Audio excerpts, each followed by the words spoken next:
इच्छा कारणं सन्धिसः भगवम् इच्छा कारणं सन्धिसः भगवम् इच्छा कारणं सन्धिसः भगवम्। पेरेंटिंग सेशन के लिए पधारे हुए सभी, ज्वाइन हुए सभी पेरेंट्स का तहे दिल से स्वागत है, वेलकम है हमारे पूरी पेरेंटिंग टीम की तरफ से। मैं चाहती हूँ जिन्होंने जिन्होंने अपना कैमरा ऑन नहीं किया वे सभी अपना कैमरा ऑन कर ले।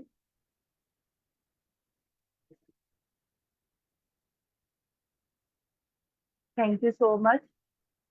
डेफिनेटली कुछ अच्छा ही सीखेंगे यहाँ से।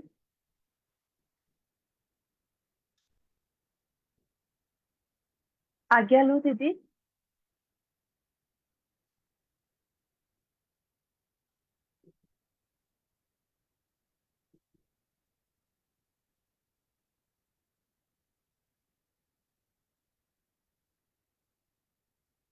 Please settle down everyone.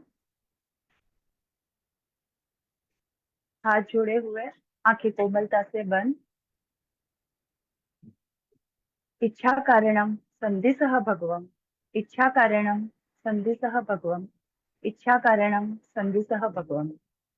नमो अरिहन्ताणं नमो नमो नमो सिद्धाणं नमो नमो नमो आयर्याणं नमो नमो नमो वचायाणं नमो नमो नमो लोके सहुव साहुणम् एषो पञ्च नमोकारो एषो पञ्च नमोकारो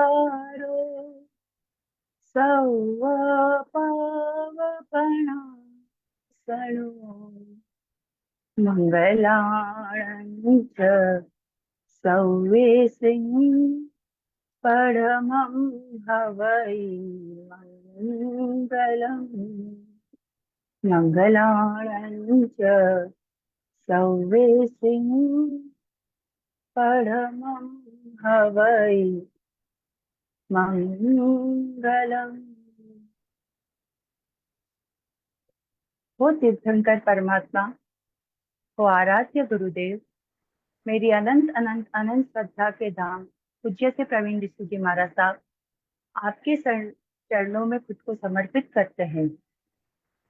देव गुरु कृपा से और आपके असीम आशीर्वाद से आज यह साधक सेशन शुरू होने जा रहा है। आपकी आज्ञा, आपका मार्गदर्शन, आपकी कृपा दृष्टि सदैव हम सब पर बनाए रखना, यही आपके चरणों में हम सबकी प्रार्थना है।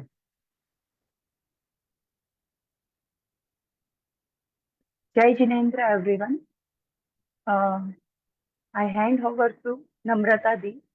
Please start Namrata di. Thank you.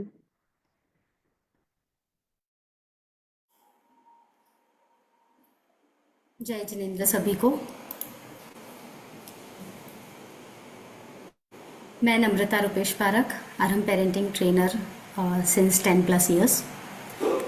आज इस डेमो सेशन में आप सबका स्वागत करती हूँ। पेरेंटिंग क्यों करना चाहिए? शायद इस सवाल का जवाब हम सबको पता है, तभी हम यहाँ पर हैं, राइट? दोस्तों, हमारे जो बच्चे होते हैं ना, वो बीज की तरह होते हैं जो धरती और आसमान के बीच पनपते हैं, बढ़ते हैं, फलित होते हैं।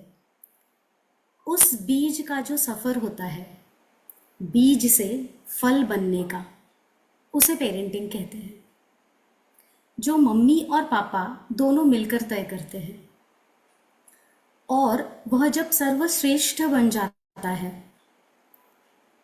तब उसे अरहम पेरेंटिंग की जर्नी कहते हैं। एक बीज का सर्वश्रेष्ठ होना, विशाल घना पेड़ होना, फलित होना क्या है?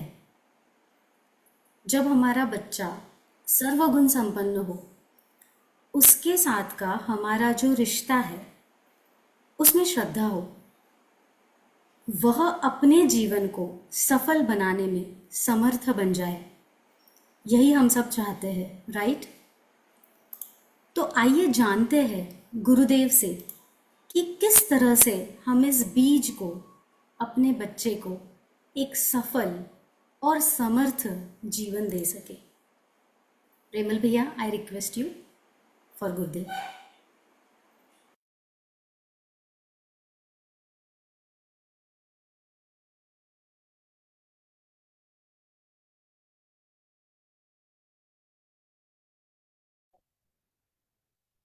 आवाज आ रही है क्या? जरा कंफर्म करेंगे गुरुदेव के वीडियो की। आप प्ले करें भैया, समझ में आएगा। नहीं आ रही आवाज़।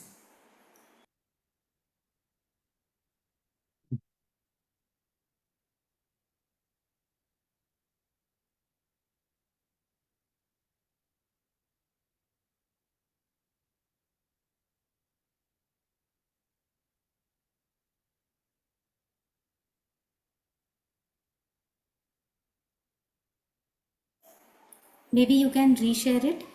हाँ, जस्ट 1 मिनट।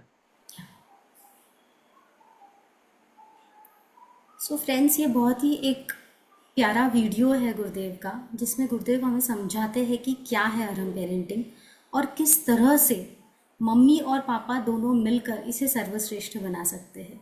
आइए जानते हैं गुरुदेव से।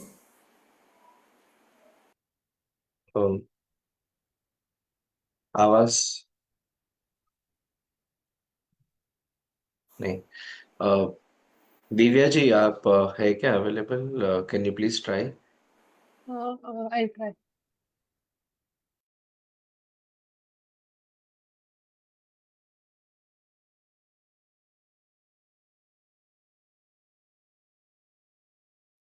Sorry, just 1 minute. Let me give a try. I understood why it is not coming.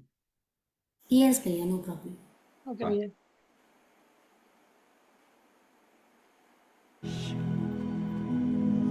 तो एक ऊंचाई पर पहुंचता है। इसलिए पेरेंट्स को अपने उपनिषद के ऋषियों ने दो सिंबल, दो प्रतीक दिए सिंपल, कि माँ धरती है, पिता आसमान है। मातृर्भू पितृर्नभः, आसमान और धरती। जैसे किसी भी सीड को ग्रोथ करने के लिए, फ्रूट बनने के लिए जमीन भी लगती है और आसमान भी लगता है। केवल जमीन मिली और कितना ही आपने उसको खाद पानी दिया तो फ्रूट नहीं बन पाता है। केवल आसमान मिला और जमीन नहीं मिली तो भी वो ग्रोथ नहीं कर पाता है। वैसा ही मनुष्य का जीवन है। अर्थ का काम है पोषण करना है, माँ का काम है पोषण करना है, और पिता का काम है ओपन करना है। और ये दोनों लाइफ में बहुत जरूरी होते हैं। एक दूसरे की जगह दूसरा ले ही नहीं सकता है, क्योंकि मनुष्य एक ऐसा प्राणी है जिसमें इमोशन भी है, इंफॉर्मेशन भी है। वो केवल इंफॉर्मेशन के आधार पर नहीं चलता है, केवल इमोशन के आधार पर नहीं चलता है। और ये जब मैंने देखा कि जो काम माँ बाप कर सकते हैं वो कोई नहीं कर सकता है, लेकिन अननोइंगली आजकल बच्चों को माँ बाप नहीं मिलते हैं। जन्म देने वाले मिल जाते हैं, माँ बाप नहीं मिलते हैं। माँ भी टीचर बन जाती है, बाप भी कमांडर बन जाता है। तो बच्चे के अंदर के जो वात्सल्य और सुरक्षा की भावना है वो वैसी रह जाती है। माँ बाप केवल माँ बाप बने। बाकी आप टीचर हायर कर सकते हो, वकील हायर कर सकते हो, डॉक्टर हायर कर सकते हो, लेकिन माँ बाप आप हायर नहीं कर सकते हो। और इस सदी में, एक पिछले 5 दशक में, डिकेड में सबसे बड़ा लॉस कोई हुआ है बच्चों का, तब बच्चों को माँ बाप मिलते ही नहीं है। बैंक मिल जाती है, पैसे देने वाले मिल जाते हैं, एंजॉय करने वाले मिल जाते हैं। और इसलिए आज की पूरी जनरेशन आप देखोगे तो सब कुछ होने के बावजूद भी वो सेटिस्फाइड नहीं है। अंदर के उसके खालीपन है, एक रेगिस्तान है। और वही रेगिस्तान फिर ये अलग अलग रूप में निकलता है। कभी वायलेंस में निकलता है, कभी ड्रग में निकलता है, कभी एडिक्शन में निकलता है, कभी रैप में निकलता है, कभी वो सुसाइड में निकलता है, वो कहीं न कहीं निकलता है।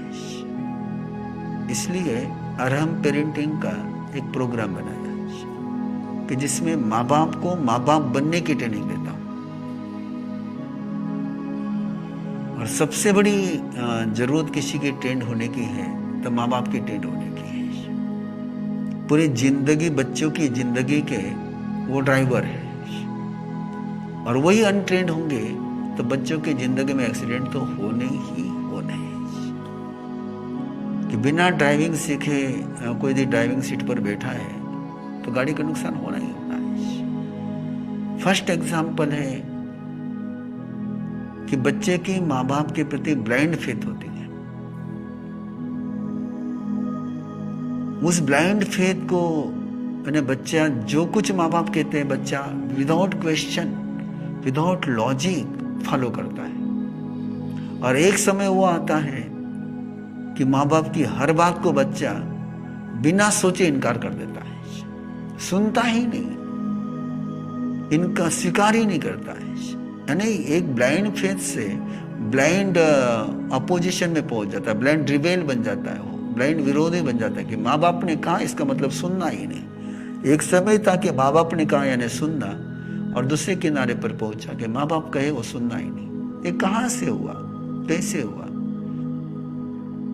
इस रिलेशन में सबसे बड़ा जो जहर है वो भय का है। माँ बाप बच्चे को डराते हैं, और एक बार माँ बाप ने बच्चों को डराना शुरू कर दिया कि बच्चे का कॉन्फिडेंस ब्रेक होना शुरू हो गया। और एक बार कॉन्फिडेंस ब्रेक हो गया कि फिर उसको बिल्डअप करने का कोई टेक्निक नहीं। लेकिन पेरेंट्स के दिमाग में एक बात इतनी पक्की बैठी हुई है कि हम बच्चे को नहीं डराएंगे तो बच्चा सुधरेगा कैसे। यानी भय से कोई सुधरता है, डराने से कोई सुधरता है, एक गलत धारणा, एक गलत फहमी, एक मिसकंसेप्ट। वस्तुस्थिति यह है कि डरने के कारण से आदमी ड्रामा शुरू करता है, सुधरता नहीं। और एक बार ये रिश्ते में माँ बाप और बच्चे के रिश्ते के बीच में डर का प्रवेश हो गया कि रिश्ता समाप्त हो गया। एक ही रिश्ता था कि जहां डर नहीं लगता था बच्चे को, किसी से भी बच्चा डरता था, और माँ बाप देखे कि वो फेयरलेस हो जाता था, बस माँ बाप चाहिए तो डर से भाग जाता। अब उल्टा हो गया, माँ बाप से डर लग रहा है, और डर लगेगा तो ग्रोथ कभी नहीं होगी। इसलिए पेरेंटिंग का जो पहला सेशन चलता है, पहला सत्र चलता है, इस रिलेशन को भय मुक्त करने का चलता है कि बच्चे को माँ बाप का डर नहीं लगना चाहिए। माँ बाप ने बच्चे को किसी हालत में डराना नहीं चाहिए, किसी हालत में नहीं डराना चाहिए। एक बार इनके रिश्ते में का भय निकल जाए तो टोटली ओपन हो जाता है। फिजिकली आप शारीरिक बात कर सकते हैं, यदि मैं डरा हुआ हूं तो कितना ही खाऊं तो डाइजेस्ट नहीं कर पाता, बॉडी उसको हजम नहीं कर पाती है, पूरी हमारी जो डाइजेस्टिव सिस्टम है वो ब्लॉक हो जाती है। स्टोरी चलती है, बादशाह ने बकरों को कहा, देकर कहा बकरे को पूरा खिलाना है लेकिन इसका वजन नहीं बढ़ना चाहिए, जितना वेट है उतना ही वेट रहना चाहिए, 1 किलो कम भी नहीं होना चाहिए, 1 किलो बढ़ना भी नहीं चाहिए, वेट इक्वल रहना चाहिए। बाकी सब दरबारी फेल गए, बीरबल सक्सेस हो गया। एक काम किया था बीरबल ने, बकरी को घास खिलाता लेकिन शेर सामने बांधा हुआ रहता था। अब शेर सामने है तो बकरी कितना भी खाएगी तो वजन बढ़ने का सवाल ही नहीं। जैसे बॉडी का है वैसे ब्रेन का भी है। ब्रेन भी अपना लर्निंग प्रोसेस तभी उसकी चल पाती है जब उसमें भय नहीं रहता है। डरा हुआ आदमी सीख नहीं सकता है, भयभीत आदमी को आप ट्रेनिंग नहीं दे सकते। फियर फ्री करना ये बहुत जरूरी है। और माँ बाप का डर बैठ गया तो फिर वो माँ बाप को टेररिस्ट के रूप में देखता है। जिससे मुझे डर लगता है वो टेररिस्ट है, वो आतंक का रिश्ता उसमें आ गया तो फिर वो दूर भागता है। फिर टेररिस्ट की बात अपन मानते हैं तो मजबूरी में मानते हैं।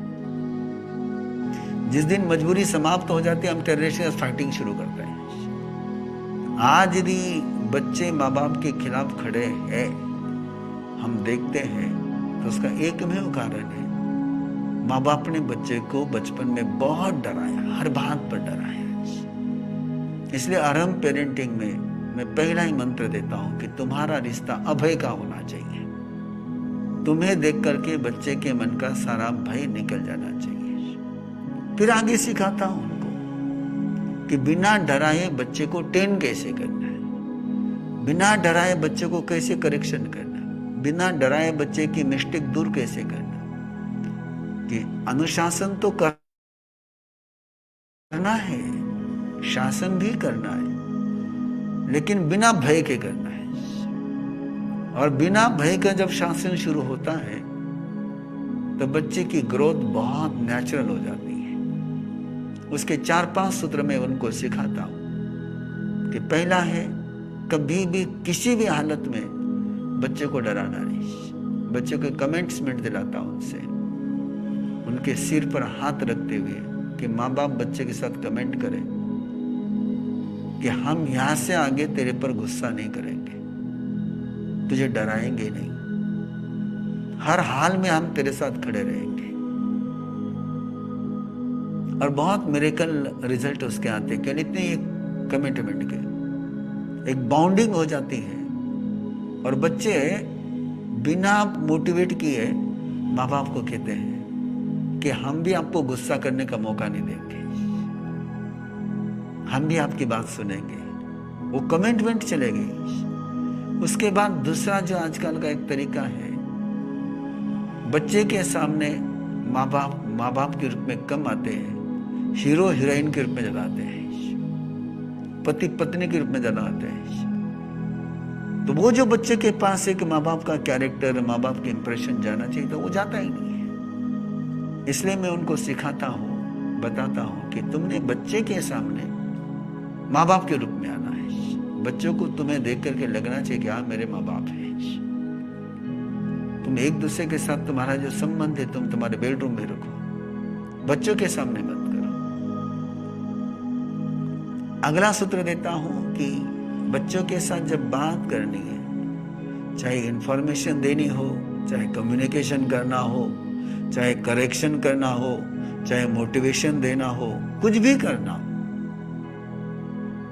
डिस्टेंस समाप्त करके करना है। या तो बच्चे का हाथ में लो या बच्चे के पीठ पर हाथ रखो, फिजिकली टच, बॉडी टच, स्पर्श होना ही चाहिए।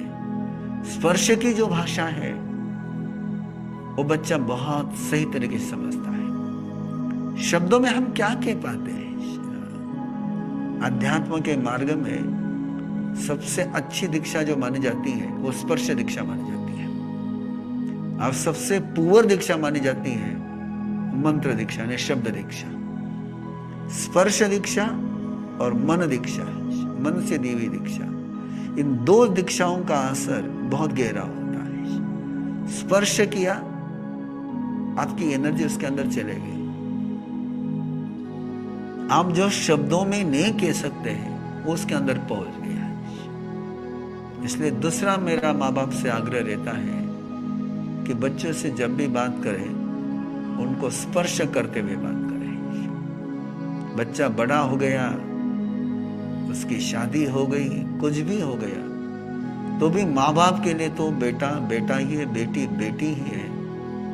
उनके उम्र का डिस्टेंस, उनके रिलेशन में कोई अंतर नहीं आना चाहिए। माँ बाप सोचते हैं कि हम बच्चों के दोस्त बन करके जिए। तुम्हारे दोस्त बनने की जरूरत नहीं है, दोस्त उसको बाहर बहुत मिल जाएंगे। माँ बाप ने केवल माँ बाप ही रहना चाहिए। बहुत सारे पेरेंट्स आते हैं, नहीं मैं तो बच्चे के साथ बहुत ओपन हूँ, फ्रैंकली हूँ, बिल्कुल दोस्त जैसे हम रहते हैं, और फिर बाद में वो पछताते हैं। बच्चे के साथ तुमको दोस्त बनने की जरूरत क्या है? दोस्त बहुत है बाहर में, तुम तो उसके साथ केवल माँ बाप बन करके रहो। और स्पर्श की भाषा। तीसरा सूत्र होता है कि बच्चे के साथ अपनी जो लैंग्वेज है वो कौन सी लैंग्वेज होनी चाहिए? वो श्रद्धा की लैंग्वेज होनी चाहिए, वो आस्था की लैंग्वेज होनी चाहिए। बच्चे पर कभी भी संशय नहीं लेना चाहिए, डाउट नहीं लेना चाहिए। उसको कभी नहीं कहना चाहिए कि तो ये कर सकता है कि नहीं कर सकता। यस, नहीं, ये भाषा माँ बाप के मुंह से नहीं। माँ बाप ने तो एक ही भाषा बोलनी चाहिए कि हाँ तो ये कर सकता है, तो ये करेगा, तेरे अलावा कोई कर ही नहीं सकता है। ये भाषा माँ बाप के मुंह से जानी चाहिए। माँ बाप के मुंह से यदि डबल माइंड जाता है, डबल लैंग्वेज जाती है, तो बच्चा तो गया काम से। इसलिए सिंगल लैंग्वेज होनी चाहिए, श्रद्धा की, आस्था की। बच्चे की कोई गलती हो गई तो भी दुनिया उसको गलत कहेगी, माँ बाप ने एक ही कहना है कि तू मेरा बेटा है, तू मेरी बेटी है, तेरे साथ मेरा वही रिश्ता आज भी है।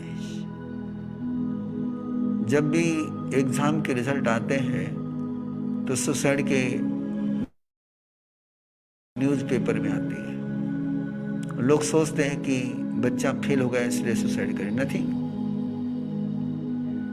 एग्जाम में फेल हुआ इसलिए कोई बच्चा सुसाइड नहीं करता है। माँ बाप के साथ का रिश्ता फेल होगा इसलिए सुसाइड करता है।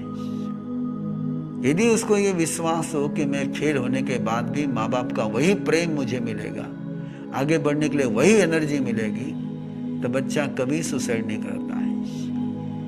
सुसाइड जो होती है असफलता के कारण से नहीं, तो इमोशन बैकअप न होने के कारण से होता है।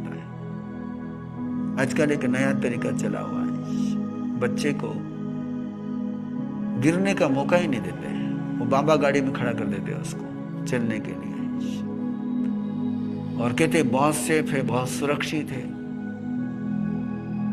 बॉडी के लिए सेफ है, लेकिन लाइफ के लिए बड़ा खतरनाक है। कि बच्चे जब वो गिर करके उठना सीखता था तो उसको पता था कि मैं गिरूंगा भी, मैं उठूंगा भी। अब इस बाबा गाड़ी ने उसको केवल चलना ही सिखाया, गिर करके उठना सिखाया नहीं। और उसकी मेंटालिटी बने कि नहीं, चलता ही सकता हूँ, गिरने के बाद उठ नहीं सकता हूँ। इसलिए आज की जनरेशन जब तक दौड़ती तब तक दौड़ती है, लेकिन एक बार कोलैप्स हो गई तो उठकर खड़ी नहीं होती। और उसका छोटा सा रीजन है ये बाबा गाड़ी, कि उसको पता ही नहीं कि गिर करके उठा जा सकता है। और जब गिर करके उठने की ट्रेनिंग मिलेगी तो बच्चा बिल्कुल कभी भी लाइफ में कहीं भी गिरेगा तो वापस खड़ा रहेगा, सेकंड चांस लेगा।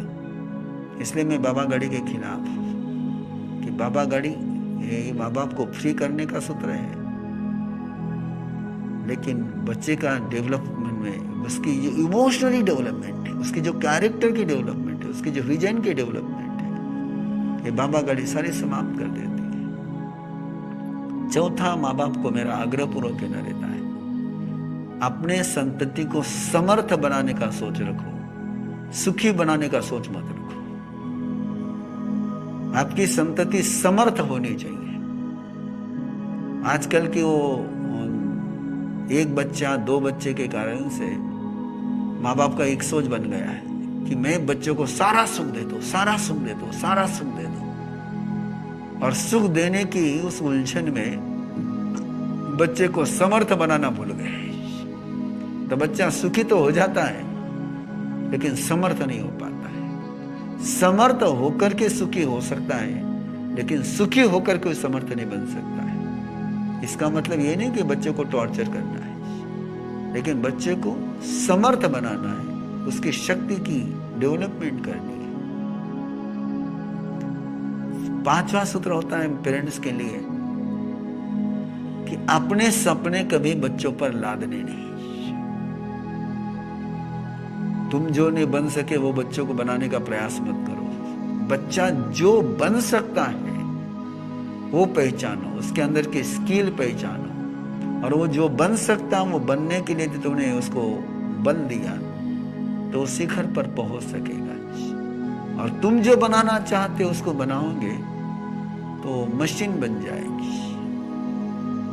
कई बार माँ बाप कहते हैं कि बच्चा सुनता नहीं है, तो मैं उनको पूछता हूँ तुम्हें सर्वेंट चाहिए या बच्चा चाहिए? नहीं, बच्चा चाहिए। मैंने कहा तुम्हारा हुक्म सुनने वाला सर्वेंट हो सकता है और अपनी मन की बात तुमसे खुलकर करने वाला तुम्हारा बच्चा हो सकता है। बच्चे को यदि तुम्हें नेतृत्व का समर्थ बनाना है तो बच्चे को ये छोड़ो कि तुमने कहा बैठ जा तो बैठ गया, उड़ गया तो उड़ गया, खड़ा रहे तो खड़ा रह गया। इससे वो रोबोट बनेगा, इंसान नहीं बनेगा। उसको स्पेस दीजिए, उसको स्कोप दीजिए। एक समझिए शेरनी कैसे अपने बच्चे को ट्रेनिंग देती है, वही ट्रेनिंग आपने देनी चाहिए। और समय पर उससे बिल्कुल जब वो अपने पांव पर खड़ा हो जाए तब उसको नजर से देखना चाहिए, प्रेम की दृष्टि रखनी चाहिए, आश्वासन का हाथ रखना चाहिए, कंट्रोल छोड़ देना चाहिए। और जिनके बच्चों की शादी हो गई उन माँ बाप से तो मेरा आग्रह है कहने का कि एक बार प्रॉपर्टी हैंड ओवर हो गई, अपना कंट्रोल छोड़ दो। मैक्सिमम जो अगला सूत्र शुरू होता है कि बेटी की शादी हो जाती है, बेटे की शादी हो जाती है, अब वो बहू बन गई है, ये हस्बैंड बन गया है, लेकिन फिर भी माँ बाप वही उसके लाइफ में कंट्रोल करने का प्रयास करते हैं और वहीं से फिर फैमिली क्लैशेस शुरू हो जाते हैं।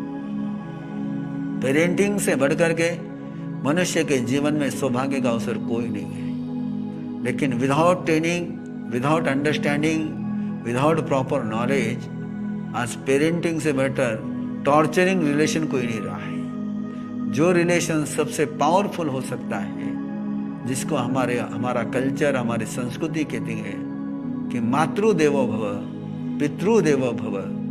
पहले माँ देवता है, पिता भगवान है, उसके बाद बाकी भगवान नजर आएंगे। जिसको माँ बाप में भगवान नजर नहीं आ पाए उसको बाहर में कहीं गुरु में भगवान नजर आएंगे, इसकी कोई संभावना नहीं है। बच्चे की आस्था नहीं टूटे, ऐसा ही आरंभ पेरेंटिंग का कार्यक्रम। फिर सिखाते हैं माँ बाप को, हम जो बातें नेचुरल नहीं रही वो सिखानी पड़ती है कि बच्चे को आशीर्वाद कैसे देने, ब्लेसिंग कैसे देने, कैसे एनर्जी देनी उनको, कैसे बच्चों के अंदर जो निगेटिविटी गई है उसको निकालने के लिए कैसे शक्ति का प्रयोग करना है। बच्चा बीमार है, मेरा तो आग्रह है कि डॉक्टर की आवश्यकता नहीं है। यदि माँ बाप का रिश्ता बच्चे के साथ बराबर है और माँ बाप उस पर क्लीनिंग की प्रोसेस करे, उसको हीलिंग दे, तो बच्चे को किसी दवा की जरूरत नहीं है। क्योंकि मूल आदमी जो बीमार पड़ता है उसकी इम्यून सिस्टम वीक होने के कारण से, और इम्यून सिस्टम यदि कोई स्ट्रांग कर सकता है तो माँ बाप कर सकते हैं। ऐसा ही आरंभ पेरेंटिंग का प्रोग्राम आज के समय में बहुत जरूरी बन गया है कि आज प्रोफेसर मिल जाते हैं, लेक्चरर मिल जाते हैं, बॉस मिल जाता है, सीए मिल जाता है, लेकिन माँ बाप नहीं मिलते हैं। माँ बाप को माँ बाप बनाने वाला और माँ बाप के अंदर की भगवत्ता का जागृत करने वाला, एक बार माँ बाप भगवान हो गए तो संतति तो भगवत संतति होनी ही होनी है। माँ बाप यदि टेररिस्ट रहेंगे तो बच्चे भी टेररिस्ट बनेंगे। माँ बाप में कॉन्फिडेंस नहीं है अपने बच्चों को लेकर के, तो बच्चों के मन में अपने माँ बाप को लेकर कॉन्फिडेंस कहाँ से आएगा। इसलिए जो माँ बाप का कैरेक्टर होगा वो बच्चों में कैसे पास ऑन हो सकता है और होता है, तो पहले माँ बाप को उस लेवल पर, उस डिवाइन लेवल पर ले जाने का एक प्रोग्राम कि माँ बाप के अंदर की जो अर्हता है, श्रेष्ठता है, वो व्यक्त हो जाए, वो एक्टिव हो जाए, तो बच्चे के अंदर की भी श्रेष्ठता ओपन हो सकती है, उजागर हो सकती है। और इसी के लिए आरंभ पेरेंटिंग का एक प्रोग्राम है।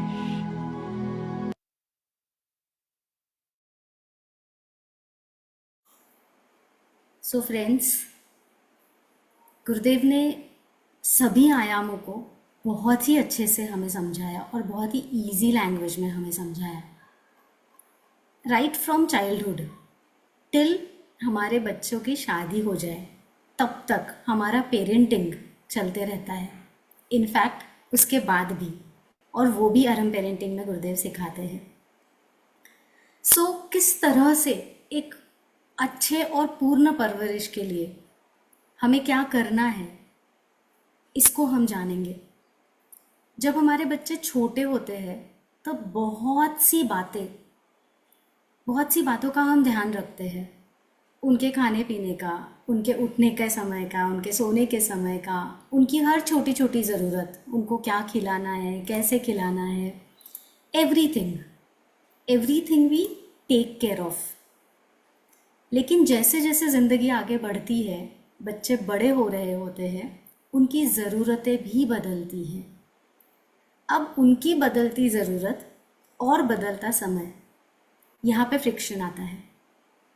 हम अपने डेली रूटीन में व्यस्त होते हैं। Most of the time parents working होते हैं, न्यूक्लियर फैमिलीज होती है। Home maker as a home maker भी मम्मी और पापा दोनों को बहुत सारी अलग अलग जिम्मेदारियां उठानी होती है। तब हम अपने रूटीन में व्यस्त हो जाते हैं। उनकी ज़रूरतों को हम समझते हैं, कभी नहीं भी समझते हैं, कभी जाने अनजाने अनदेखे भी हो जाती है ये चीज़ें। कोई भी मम्मी पापा इसे जानबूझकर नहीं करता है, लेकिन जीवन ही इतना व्यस्त है कि हम कहीं ना कहीं चाहे भी तो भी कम पड़ जाते हैं। बच्चे हमें कहते हैं, क्योंकि वो छोटे होते हैं, हमारे आसपास घूमते हैं, हमसे चीज़ों को मांगते हैं, वो हमें चाहते हैं, इस बात को भी वो जाहिर करते हैं। लेकिन फिर भी कहीं ना कहीं उन्हें समझने में, उन्हें सुनने में हम कम पड़ जाते हैं। हमें चैलेंजेस आने लग जाते हैं, कुछ मुश्किलों का हम सामना करते हैं। लेकिन क्या मुश्किल है, कहाँ गलत हो रहा है, इस बात को समझते समझते एज अ पेरेंट सीखते सीखते हम एक्सपेरिमेंटिंग मोड में चले जाते हैं। और उस एक्सपेरिमेंटिंग वाले मोड में जब हम जीने लगते हैं, वहीं से हमारे और हमारे बच्चे के बीच में दूरियां बननी शुरू हो जाती हैं। इस डिस्टेंस को हम इमोशनल डिस्टेंस कहते हैं। और ये जो डिस्टेंस होता है, ये डिस्टेंस दिखता नहीं है, लेकिन छोटी छोटी चीज़ों में हमें समझ में आने लग जाता है। बच्चे हमारे आसपास होते हैं, लेकिन वो हमारे साथ नहीं होते। वो हमारी बात को सुन रहे होते हैं, लेकिन मानते नहीं हैं।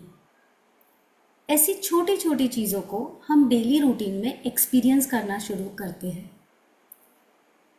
ये दूरियां किसी भी उम्र में आ सकती है, चाहे बच्चा 4 साल का हो, 14 साल का हो, या और भी बड़ा हो।